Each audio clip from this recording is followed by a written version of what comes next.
So good evening, everyone. This event is being hosted.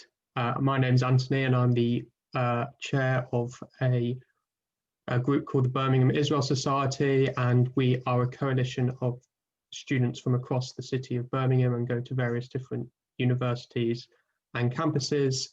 And we were set up a few years ago to educate the wider student population and the academic population around the culture, history, and politics of the modern Jewish state of Israel.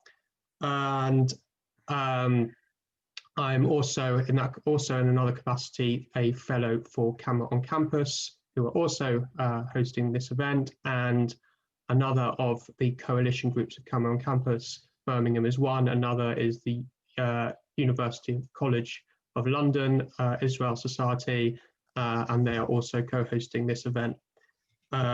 So I will now introduce the speaker for you this evening, and his name is Itamar.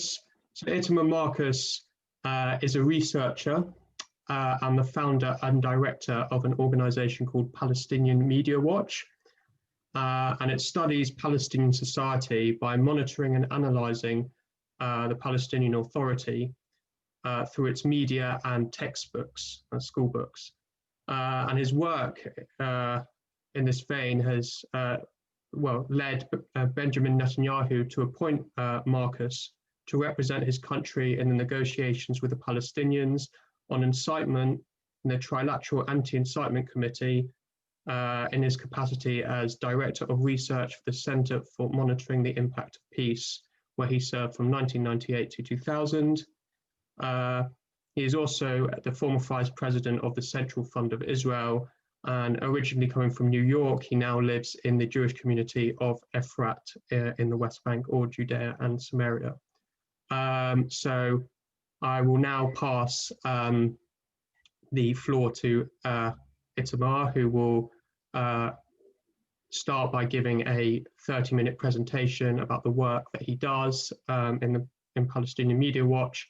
I will then ask him a few questions, and then one or two questions, and then after that we'll have about 20 minutes for people in the audience to ask any questions they might have.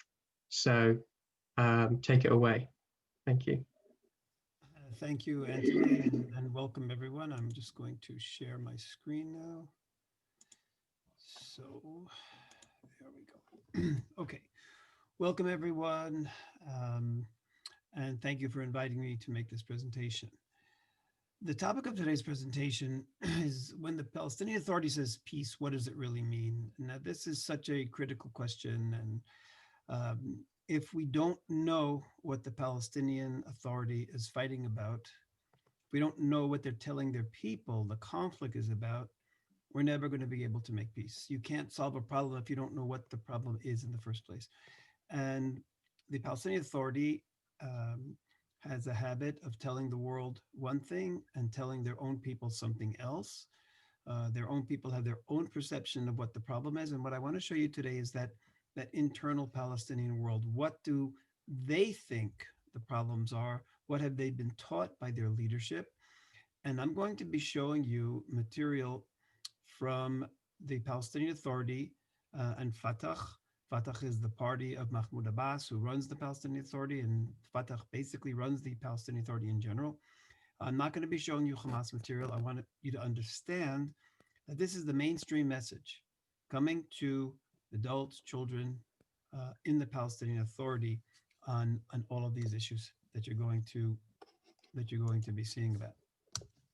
Now, Palestinian Media Watch looks at the Palestinian world through everything that we can. We study all their media. We study their sports pages, culture, crossword puzzles.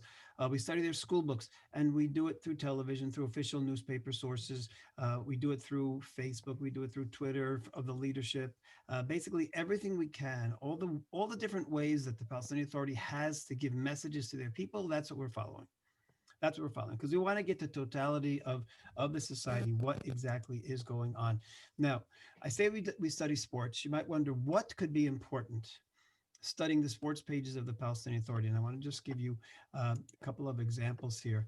What we noticed a number of years ago, and it continues until today, is the Palestinian Authority um, uses sporting events to role model for the worst terrorists who have killed the largest number of Israelis. So, for example, here you have an example of a Dalal Mughrabi Sports Festival.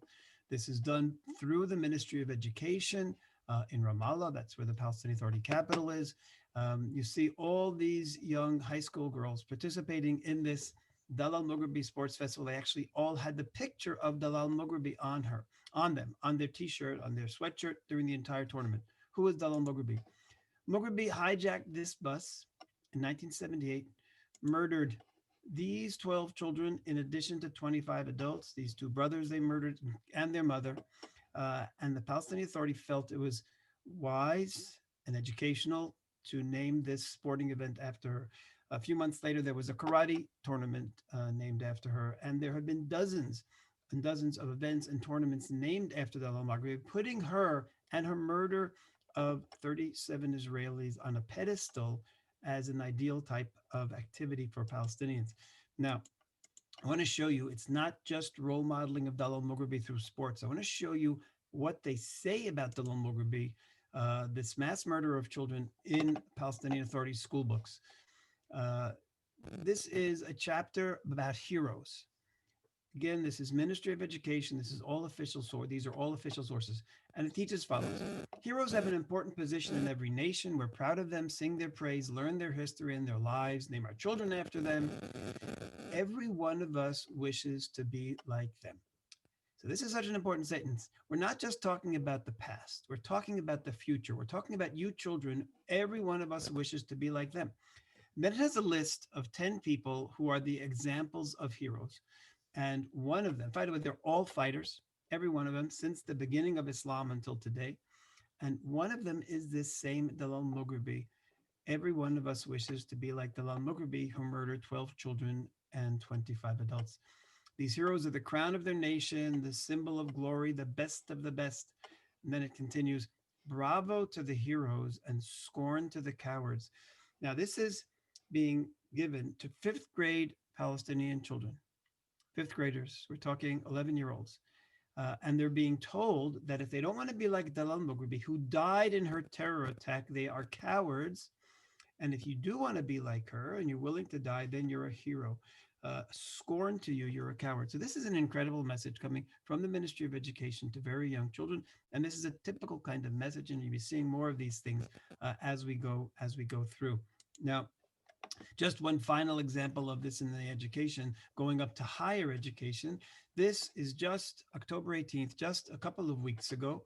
The Palestinian Polytechnic Institute in Hebron decided to have a new arch at the entrance of the university. And whose pictures does it have? It has Yasser Arafat, fine.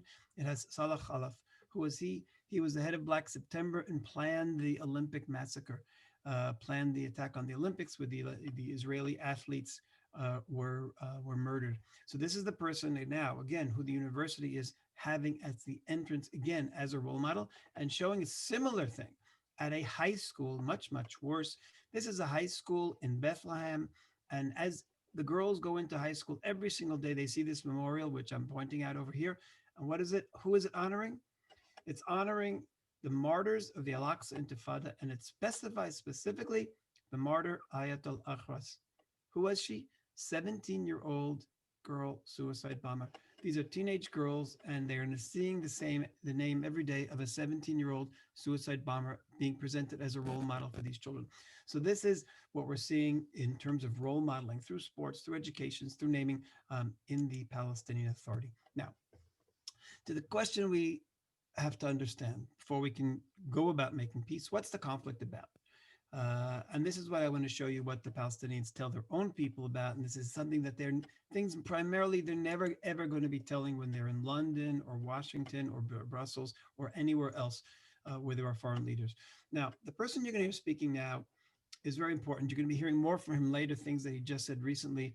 But this is such an important speech because he is Abbas's advisor on Islam. For many years, he was minister of religion. He's head of the Sharia courts. He is the most important religious figure in the Palestinian Authority, again, appointed by Abbas now as his personal advisor on Islam. Now, He comes on TV and he tells the people, what is the conflict about? Now listen to what he says it about. If he were in Europe, if he were in London, he'd say the conflict's about territory. When he's talking to his own people, look what the conflict is about. هذا الصراع المحتدم ها هنا في فلسطين بيننا وبين هذا الاحتلال المجرم صورة أخرى من صور الصراع التاريخي بين الحق والباطل بين الخير والشر. على مدى التاريخ كان هناك صراع بين الخير والشر.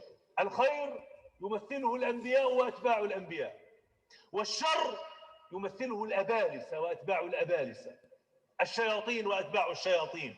ونحن ها هنا لسنا بدعا من الأمر. هو صراع بين حقيقتين، حقيقة الخير وحقيقة الشر، بين مشروعين، مشروع الرحمن ومشروع الشيطان. Okay, so critical.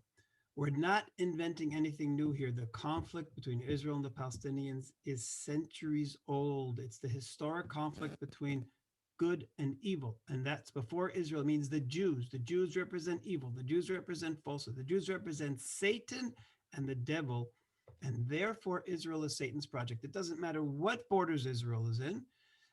It doesn't matter the borders of 48, 49, 67, it doesn't matter. Israel is Satan's project because we represent Satan. We're partners with Satan. Now, what does this mean in Islam? In Islam, the evil in the world comes through Satan.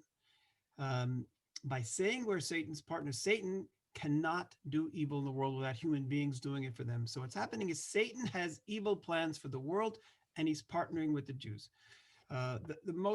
The worst message you possibly could give people, and I want to show you how they pass this identical message that Jews are working with Satan onto children. And this is a cartoon that Palestinian Authority ran twice during the Ramadan, a full series.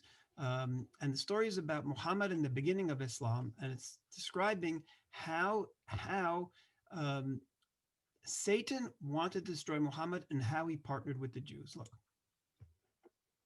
لقد هزمنا يا لعين أمام جندي من جنود الله. إنه الرعب هو من هزم اليهود وأخرجهم من ديارهم في خزي وعار. لقد بنيت خطتي على نار الحقد والكراهية التي تملأ قلوب اليهود نحو محمد وأتباعه. Okay, so Satan has built his plan on the hatred that Jews have for Muhammad. Now, imagine Palestinian children. They know how important Muhammad is. They know that if you actually draw a picture of Muhammad, it's a capital crime. And here we have Satan is saying, I'm going to be able to destroy Muhammad because the Jews hate him. And then we have the next scene. If you see this picture over here, I hope it's clear enough for you to see. Satan is hovering over the Jews and giving them ideas as the Jews are planning now to destroy Satan. So what's the message to young Palestinian children? The message is Satan is the evil force in the world, hates Islam, wants to destroy Muhammad and Islam. And who are helping him? The Jews are helping him. Now, one final example of this is again connected to Abbas. This is an Abbas appointee, but I want to show you, he went on TV. He had a weekly TV program. I won't play it. It's a bit long. So I'll just read to you what he says here. At one point, humanity will never live in peace or fortune or tranquility as long as the Jews, are corrupting the land. An old man told me, if a fish in the sea fights another fish, I'm sure the Jews are behind it. Now, this message is very, very critical. First, we heard this, we started laughing. What does it mean? A fish fights a fish, the Jews caused it. But if you understand this concept of Satan, Satan does all the evil in the world. The Jews are working for Satan. That's exactly what he's saying here. He's saying anything negative, even a conflict between two fish in the sea, the Jews are behind it. The Jews are responsible. Now, this person, like I say, he spread this hatred against Jews for a number of years on Palestinian TV on his weekly educational program. By the way, this is official PA-TV, owned and controlled by the PA. And then what happened to him last year or 2 years ago? He was appointed by Abbas here to be the head of an entire school system. So that being a vicious anti-Semite, a hater of Jews, doesn't prevent promotion, just the opposite. Now he's in a much more significant educational position. This is also significant. A few years ago, at the height of the crisis internationally with ISIS, with terror around the world, people being killed and beheaded everywhere, the Israel affairs expert for official Palestinian TV, The Israel Affairs expert Fayez Abbas said on TV, ISIS took all of its religious ideas from Judaism. So it's Jews are the problem. Judaism is the problem. All of this coming from significant people in the Palestinian Authority. Now, Fatah claims it's not anti-Semitic. You see that it is. I want to show you what Fatah's educational division produced. This little short summary of the Jews in the world, the Jewish impact in the world. What about our history in Europe? I want to show you just a couple of seconds of this. Look at these messages. You cannot believe this was last year on Fatah's official Facebook page. This is an official documentary produced by Fatah. هناك في أوروبا يقيم القوم مخيماتهم وأماكن سكناهم جيتوهات ضيقة تبنى أعمدتها على الانفكاك عن البشر غرورا واشمئزازا من أغيار أناس هم أفاعن أبناء أفاعن حسب رؤيتهم. هناك تحاك كل مؤامرات الاستغلال ويكره سكان الأرض جيتوهات القوم ومخازن تصدير الحق. Okay, so here you have literally turning history on its head. Why were Jews living in ghettos? Not because non-Jews forced them there because of anti-Semitism. No, it was the Jews who went into ghettos because there we could get together and secretly scheme to exploit the non-Jews who we felt were subhuman. This is the message coming from Fatah just a year ago, produced by their education division. These are some of the quotes in the rest of this documentary. The Jewish tribe led the project to enslave humanity. The Jews allied with the Nazis to burn Jews, to accumulate wealth. The Jews were hated because of their racism and their filthy behavior. Jews were hated. Anti-Semitism is because of who we are, because of the way we behave. It's not because of the non-Jews. It's because of us. We bring anti-Semitism. This is Fatah just a year ago. So the claim that they're talking about territory, this is pure anti-Semitism coming from the mainstream of the Palestinian Authority. Now, because the Jews are this evil force, everything bad that happens in the world, the Palestinian Authority blames Israel. And I'll give you here's one example during, again, the height of the civil wars between the Shia and the Sunni, where you had thousands of people being killed, sometimes every week. This is produced and published a number of times by Fatah on their Facebook page.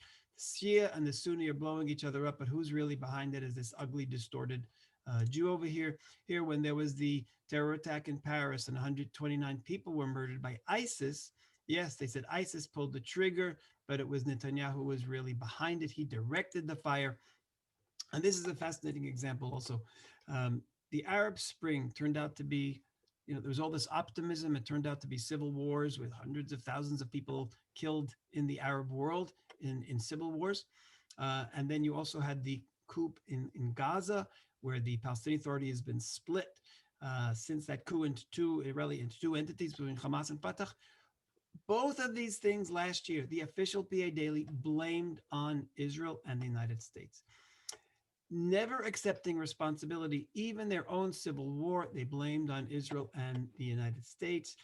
No accepting of responsibility. And this is the fundamental thing that countries have to do is in order to move on, is accept responsibility. Here, no, Israel, the Jews, is always responsible for anything bad that happens in the world and to the Palestinian Authority. Now, we saw in that Fatah documentary, he said that the Jews are the ones who are responsible for anti-Semitism. Listen to this. Mahmoud Abbas himself said this on a speech, and I'll read the main parts here. He said, Jews who migrated to Europe are subjected to massacres every 10 to 15 years until the Holocaust. Why did this happen? The hatred of Jews was not due to their religion, but due to their social role. The Jewish problem was due to their social role connected to usury and banks and so forth. The identical message coming from the top of the PA, anti-Semitism is a result of Jewish behavior. People hated us because of what we did to them. Not just superficially, but we've had massacres every 10 to 15 years since Middle Ages until the Holocaust, all of this because of the way Jews are. This is coming from the head of the Palestinian Authority. So we're not talking about fringe and we're not talking about Hamas. These are mainstream messages that are passed on from the top to the children and everywhere in between by the leadership and the educators in the Palestinian Authority. Now, I could bring you hundreds of examples of these identical messages. Eventually, there are so many that they convince the Palestinian population that Jews are really a problem, not just for Palestinians, but for Muslims, for everyone in the Middle East, and in fact, for the entire world. The Jews are the world's problem.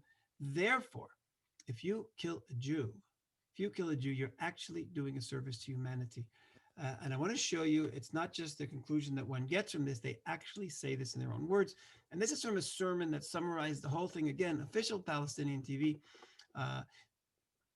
These are the Jews who haven't changed throughout history. Allah made them apes and pigs. Now, they're always corrupting, scheming, plotting against humanity, not just against Muslims, against all humanity. This is like the one who said, if a fish fights a fish, the Jews are behind it. Here, the Jews are plotting against humanity. Now, are the Jews fixable? This is critical. And he says, no, because these malignant genes and cursed characteristics continue in them. They transfer them from generation to generation, inherit it from father to son. Humanity will never be able to live together with them. Humanity can't live with the Jews. We're evil through and through. We pass it on to our children, our genes. We're not fixable. And therefore, he talks about a hadith, an Islamic tradition, that at the end of time, resurrection won't come until Muslims fight the Jews, kill them, and exterminate them. And he ends with a prayer, Allah, count them, kill them one by one, do not leave even one. So here you have on official PATV, and we've heard this a number of times over the years, many times, that the only solution for the Jewish problem is extermination, and not out of evil, but out of goodness to save humanity from the problem of the Jews. Now, let's not forget, everyone who has tried to kill Jews over the history, including the Nazis, always presented it as a service to humanity. Hitler described the Jews as this terrible evil force against Germans and against humanity. That's exactly what the Palestinians are saying here in this particular sermon on Palestinian TV. Now, show you one final example of this. This here, again, is Mahmoud al-Abbas. He is Abbas's advisor on Islam. This is just a few months ago on Palestinian TV. Look how he talks about killing Jews and backing it up with the Quran. He starts off with a quote from the Quran, kill them, and then he continues. Listen. إذن اقتلوهم عائدة على المعتدين ولا تعتدوا إن الله لا يحب المعتدين واقتلوهم المعتدين اقتلوهم لأنه لو أجا واحد يعتدي علي يعتدي على بيتي يعتدي على أرضي يعتدي على وطني يعتدي على مالي يعتدي على عرضي يعتدي على أهلي أنا مأمور إني أقاتله مأمور إني أواجهه مأمور إني أقاومه ومسموح لي. Okay, now he lists 10 reasons here for fighting and killing someone. Now, what is it? If they attack your land, they blame Israel all the time. Attack your home, they blame Israel all the time. Your homeland, they blame all the time. Property, they blame Israel. Their honor, their family, their existence, their rights. They're saying all the time that these are the things that Israel's doing. And that's what he is choosing here to say. If anyone does this to you, you have a right to kill them. Allah's telling you to kill them. And then he ends up with a verse here from the Quran, kill them wherever you find them. Again, not a fringe person. This is Mahmoud Abbas's advisor in Islam saying, kill them wherever you find them. Now, they promote murder through religious teachings. They promote murder through music videos. And this is, I want to point out to make it clear, the whole range of Palestinian society that's under the control of the PA, they're teaching these messages through everything. So here you heard from a religious leader or two different religious leaders. Now look at what happens on Palestinian TV. And we hear dozens of these every month usually. Listen to this on Palestinian Authority TV. This was at least 5 or 6 times when we made this video already this year.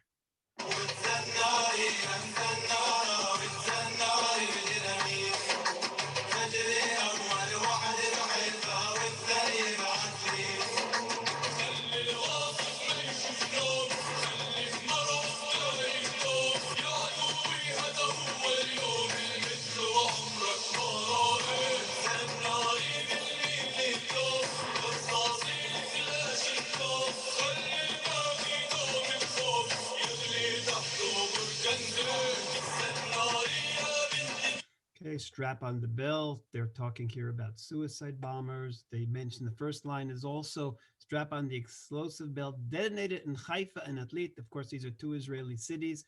A song to blow people up. This is on official Palestinian Authority TV Live. They have two official news TV stations.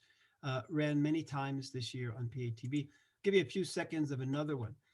In order to encourage people to not be afraid to fight and kill Israelis, there's a tremendous pressure to be a martyr. So that instead of saying try to avoid death, they put martyrdom, dying for Allah, on the highest pedestal.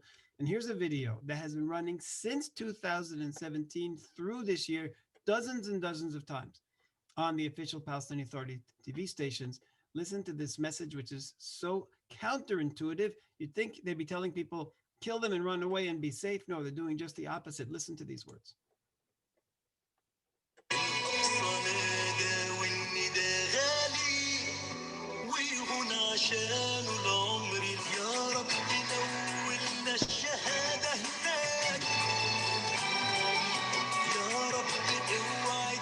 Okay. Grant us, we beg of you, God, promise us that we can be martyrs for Jerusalem, for Al-Aqsa. This is the message coming across. And like I said, this is a music video that's been running since 2017 through this year. Has been dozens of times on official TV programs. Now, that's at the adult level. Look, even at the children level, they've been given the same message. This is a children's program. Listen to the words, the first few words of this line, of this song. أنا الشبل الفلسطيني دم الشهداء يجري في شراييني دقت طبول الحرب أحصد Okay, I harvest the souls in the field, the blood of the martyrs is in my vein. Show you another example that was just about a year ago, and this was shocking. This one surprised even us, which is the message to Palestinian children. This is a story that this young girl is recounting that she made up. It's a poem, but they put it on Fatah's Facebook page. Where she describes how a little boy was promised a present by his mother if he finished his dinner. And listen to the words of this song.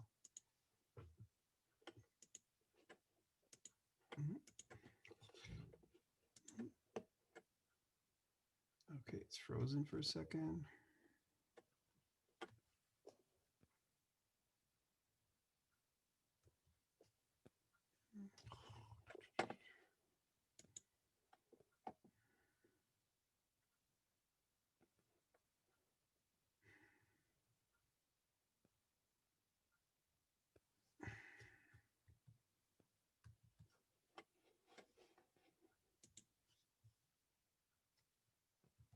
Okay, 1 second. I'm going to have to, it looks like, restart the program. So let me stop this for 1 second and go back to the program. And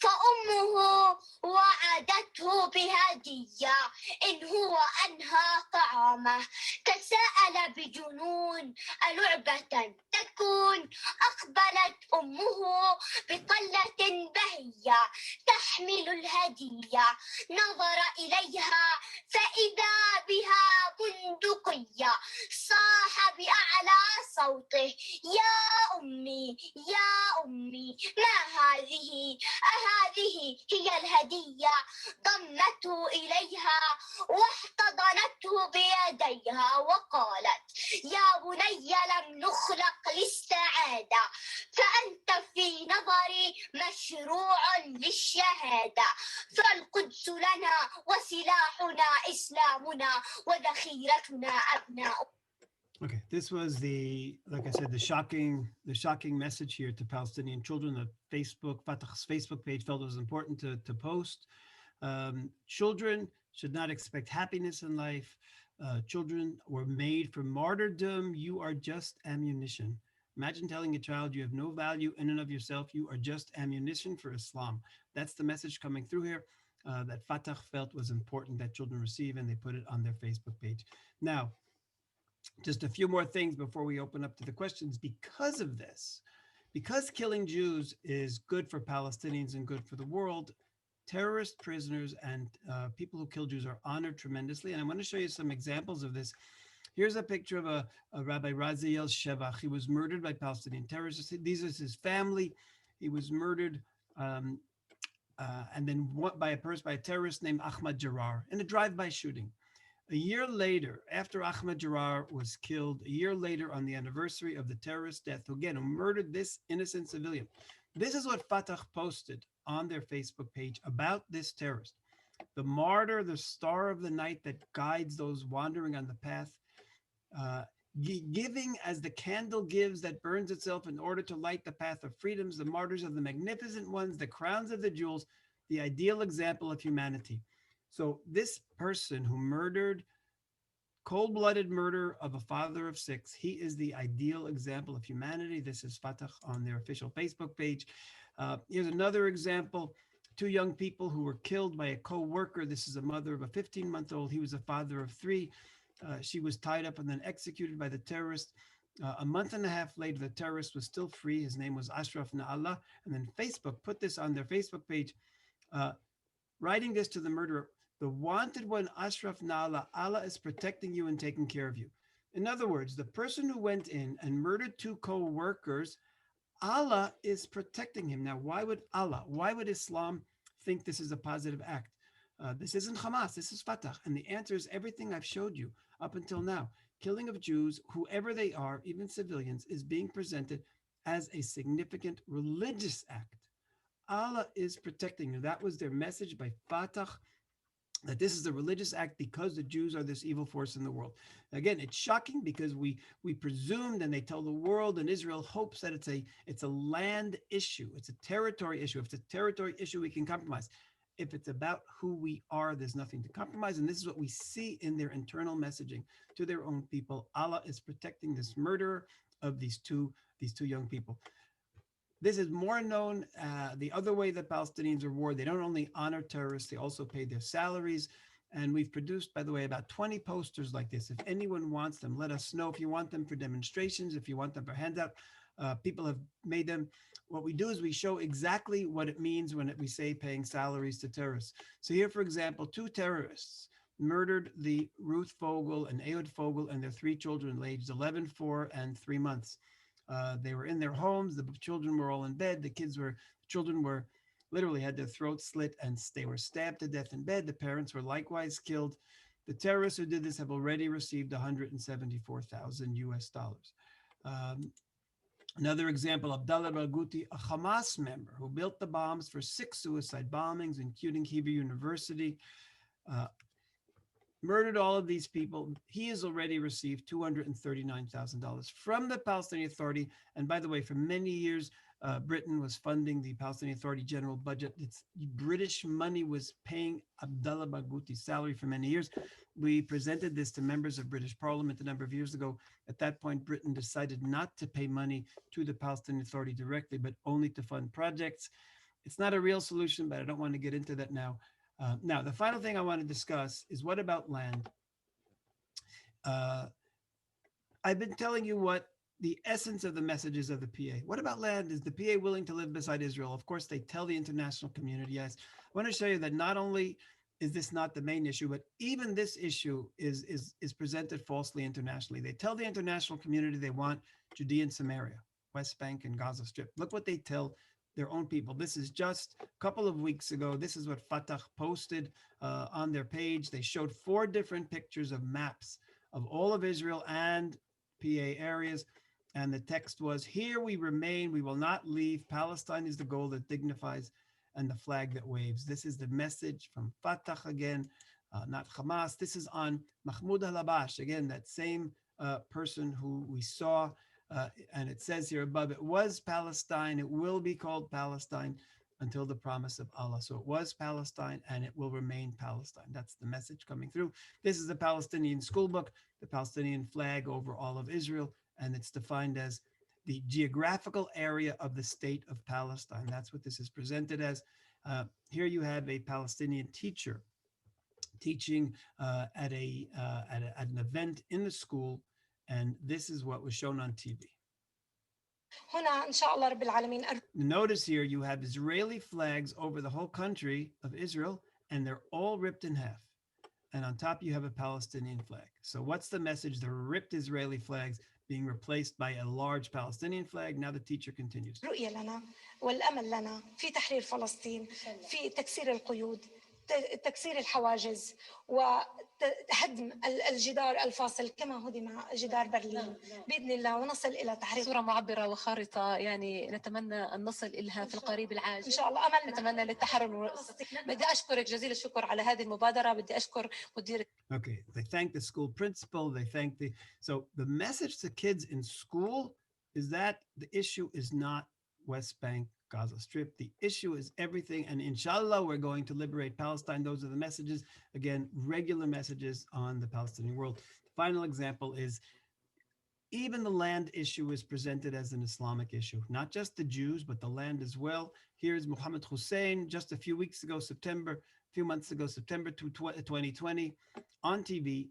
He quotes from Islamic sources, and he says the text clearly says that if an inch of Muslims' lands, and he's talking here about Palestine, meaning all of Israel, is stolen, jihad becomes a personal religious commandment for everyone who's capable. This is Sharia law. Sharia law says Israel has no right to exist because it was once under Islam. That's the message here. If an inch of Muslim land, if it was once under Islam. So Israel has no right to exist. Any agreement is temporary in order to weaken Israel. These are messages coming from the mainstream. This is the Mufti of the Palestinian Authority, likewise an appointment by Mahmoud Abbas. Now, what about Jewish history and rights to the land? Here we have a fantastic erasure of history and replaced by a created Palestinian history. I want to give you an example. This is Mahmoud Abbas, again, showing these messages come from the top. Listen to what Mahmoud Abbas said on Palestinian TV.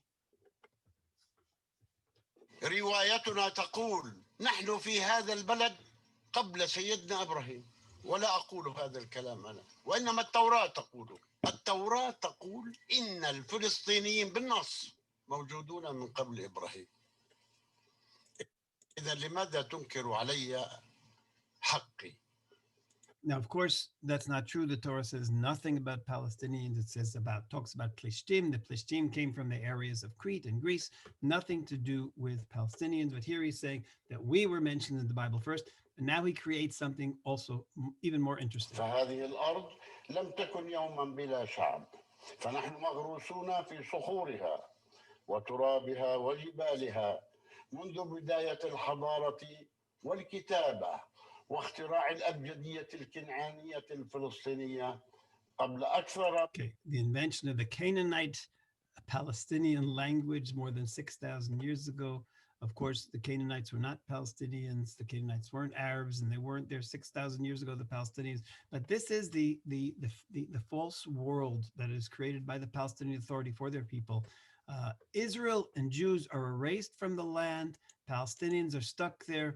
Because Jews were erased from the land, Jesus couldn't have been a Judean. Jesus therefore becomes a Palestinian as well. And essentially all of Jewish history throughout the ages turns into Palestinian history. They say the Palestinians were there, the Palestinians were invaded by the Romans, the Palestinians were invaded by, and then it goes through all of history, describing Jewish history in the land as if it was Palestinian. This is the ultimate replacement ideology. It's been talked about it in terms of Christianity. This is replacement ideology. Everything that happened to Jews really happened to Palestinians. And this is the tragedy. This is what the kids are growing up on. And I wonder what's going to happen to Palestinian children when they get old enough to be able to investigate on the internet on their own. And they go on the internet and they see that their whole identity was based on a lie. Their whole identity of a 6,000-year-old Palestinian people was a lie. How are they going to respond to this? And of course, this is going to be a great challenge. I had a few more things I wanted to show you, but I will just get to the summary here so we have time for more for questions. Summary then is, what does the PA mean by peace? And on two different levels. It means cleanse the world of Jews for the benefit of humanity. Jews have proven to be impossible to live with. Jews create ghettos to live with and plan the demise of humanity. By the way, in today's newspaper, we had reference again to the Protocols of the Elders of Zion, as if it was an authentic paper, and they were praising someone who translated it into Arabic. And that's the Jews. The Jews are the danger for humanity. Therefore, Jews have to be eliminated. And when it comes to land, Israel must be eliminated because it's on Islamic land and because it's Palestinian land, and they've been here 6,000 years. An entire fantasy world. Now, these are the issues that are critical. And these are the issues. Now, these are the issues that you as students also defending Israel on campus. When people come to you and say, well, why doesn't Israel just give away the West Bank? And the answer is because that's not what the problem is. Palestinians never said the problem is. The problem is what the Palestinians tell their people. And until they present some kind of a moderate solution to their own people that people will live with, that we can live with, there really is no one to talk to. Right now, what they tell their people is the more land that we get, the more we will ask for, the more we will continue to claim. And I've given you a fraction on our website, palwatch.org. You can find hundreds of examples of all of these things and use them to fight for Israel on campus. The final thing I'll say to you, anyone who wants a copy of this presentation, take your phones right now and just write pmw@palwatch.org, say you want a copy, and I will send you a copy of this presentation for your use. Okay. Thank you very much, Itamar. I think that was a very illuminating and insightful talk, not just for me, but everyone who has been watching.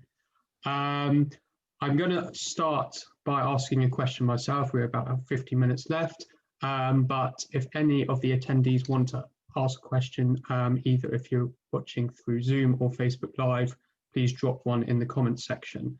So I'm just going to start and kick off. Obviously, I thought you showed some of the worst elements of Palestinian society and the racism. But I wanted to ask if there are perhaps any dissenting Palestinian media outlets or independent journalists that are not controlled by, the Palestinian Authority or Hamas, that perhaps provide a different perspective on these issues, or is it generally homogenous in that regard? Yeah, that's my question. Yeah. So there are Palestinian journalists who don't agree with this kind of messaging. There are Palestinians who are horrified that children are being brainwashed to be martyrs, and they're horrified about the messages to kill Jews. The problem is that these messages, not only are they few and far between, but for the most part, they don't make it to the mainstream Palestinian media.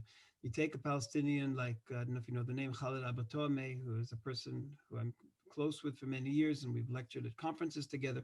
He's a Palestinian. In fact, before the Palestinian Authority was established, he was the editor of El Fajr, which was the PLO newspaper before the Oslo Accords, and he was the editor. But since then, he can't write, and he will not write for a Palestinian paper because he is disgusted by the Palestinian leadership. He's disgusted by the messages they give their children. In fact, so much so that he sent his children to Israeli schools. He didn't want his children to be brought up on those Palestinian messages.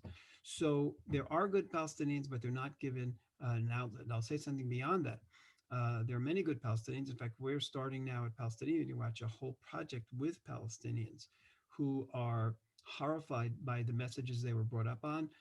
When they reach an age of understanding and then investigate on their own and they realize they were brought up on lies, there's one Palestinian who I've already met with foreign members of parliament with just before the COVID crisis started. And this is a project we were going to expand with traveling around the world together. I met with this Palestinian from Bethlehem, from a refugee camp, and I made a short version of this presentation, about a 20-minute version, and then he spoke for 15, 20 minutes, and the combination was incredibly powerful. He is a person who sincerely wants peace. He is against every one of these messages, and the combination to the members of parliament, these were members of parliament from the Netherlands, it just blew them away. First, they saw the information from me, and then he said, yes, that's how I was brought up. And I believed that the Jews were this. I believed everything that you saw there until I reached a certain age. And then I was able, and then he actually just coincidentally ended up meeting an Israeli And then his whole life was turned around, and now he's fighting for peace. Now he can't, and here's the great tragedy. He can't even tell most of his friends what his opinions are, that he's meeting with Israelis, that he wants peace, because he's afraid he's going to end up in a Palestinian jail, being tortured. So that one of the members of parliament asked him how many people have the same views. He said, many of us do, but we're afraid to talk about it. And they asked him, how many people know about your views? And he said, just a handful. He can't tell people that he wants peace. So that's how scary it is. So when you ask, to what extent is this representative? It is representative only of a tiny part of the problem. The oppression of their own people by the leadership, not accepting of any opinions, critical of leaders, is so oppressive that people like my friend can't even tell his neighbors about about his feelings about the Palestinian Authority. Thank you very much for answering that question. I'm going to move on to questions from the audience. I've got one from someone who wishes to remain anonymous, but they say, is there anything that pro-Israel or Western advocates or governments or organizations can do to counter this intense and damaging misinformation campaign in the Palestinian education system? Yes, what you can do is take copies of this presentation, take copies of hundreds of examples. Like you go into our website, go and click on the tags for children and martyrdom, and you'll find endless examples of children being convinced of martyrs, and then take that material to members of your parliament. I can't tell you how many times there have been debates in parliament following my presentations and meetings with members of your parliament. Britain, because you're a funder of the Palestinian, in fact, you're a funder of their education. You're specifically what Britain tried to do. They didn't want their money to pay salaries to terrorists. As Britain then started funding school books and started funding teachers' salaries. So come to them and say, hey, why are we paying teachers to teach Palestinian children that Dalal Mughrabi is a hero, this one who murdered 12 children, that everyone wants to be like her? Why are we paying for that? So that's what you can do. And I have found that members of parliament and members of government as well are very receptive. And there's been a lot of discussion about it, a lot of debate. We have to take it now, the final few steps. I mean, there's an awareness now, but Britain is still funding until British government, until the European Union start using funding as leverage to force the Palestinian Authority to change. They're not going to change. And that's the tragedy here. Thank you very much. I've got a few more questions. So this is from Michael Hewitt McIson. Hopefully I've pronounced your name correct. If I haven't, I apologize. But he says, as we have seen, the Palestinians and their official government have publicly and explicitly endorsed terrorism and the destruction of the state of Israel and her citizens. With that said, how can one confront those in the international community and BDS who remain silent on the matter and insist that Israeli aggression is the sole root of failed peace negotiations and a justification for radical Palestinian beliefs and actions? Okay, I'll tell you, first of all, you have to come with real evidence. For example, I've seen people make the big mistake and say, oh, well, the Palestinians incite against Israel. You can never do that. You have to come and you have to give an example and you say, why would Fatah teach children that they are just ammunition for Islam, that they have no value in and of themselves? By the way, one of the important messages that I find very effective with members of parliament and even with people who are not sympathetic to Israel, people who are anti-Israel or people who are in the middle, I talk about Palestinian children, the child abuse of Palestinian children. Let's call it what it is. When you tell a child that they're only ammunition for Islam and that they are destined for martyrdom, that's child abuse. If you tell a child you can have a future, you can be a doctor, you can be a lawyer, you can be anything you want to be in life, but you have to fulfill yourself as well, that's a good message. When you tell a child that he is just ammunition or she is just ammunition, that is child abuse. When you have poems on TV, you take a collection of our material. In fact, there's a whole presentation that I once did on Palestinian Authority child abuse of its own children. Anyone who wants it, write to us as well to the same address. I can send you a copy of that presentation as well. You go into people and you say, defend Palestinian children, forget about Israel. Defend kids. Children deserve not to be brought up with the message that I have to kill and I have to be killed. And I think going on the offensive here is the best way to defeat the anti-Israel forces. And that is what I do when I go into different parliaments. And except for this year, I usually meet with members of over 20 parliaments, different parliaments every year. And the message is very, very straightforward. We go on the offensive. We say, look how they're abusing the children. Look how they're not. We don't try to answer the specific questions. Then we're always on the defensive. Go on the offensive. And again, the best way to do it is with real concrete material. You can take these videos that you're going to get if you download the presentation. You can have it on your phone, and you can say, here, look, why would you show this to a kid? Why would you show that to a kid? Thank you. The next question is from Ronnie Glazer. And they ask, wouldn't it be valuable for a few of these examples of religious hatred be presented to government officials at the beginning of any discussions aimed at pressuring Israel? Which, I mean, I think you covered most of that in your last answer. But, yeah, it absolutely is, and absolutely I do it. And I know the Israeli government also does, and not just the Israeli government. I know that there are members of many parliaments and governments who use PMW material in their debates in Parliament. They can't show the videos, but they do show the quotes. And I know it's been done in Britain. I know it's been done in Sweden, Norway, all through Europe, the United States. People literally go in and they cite all of this material. And there is a change. There is a change, but we have to take the change even further.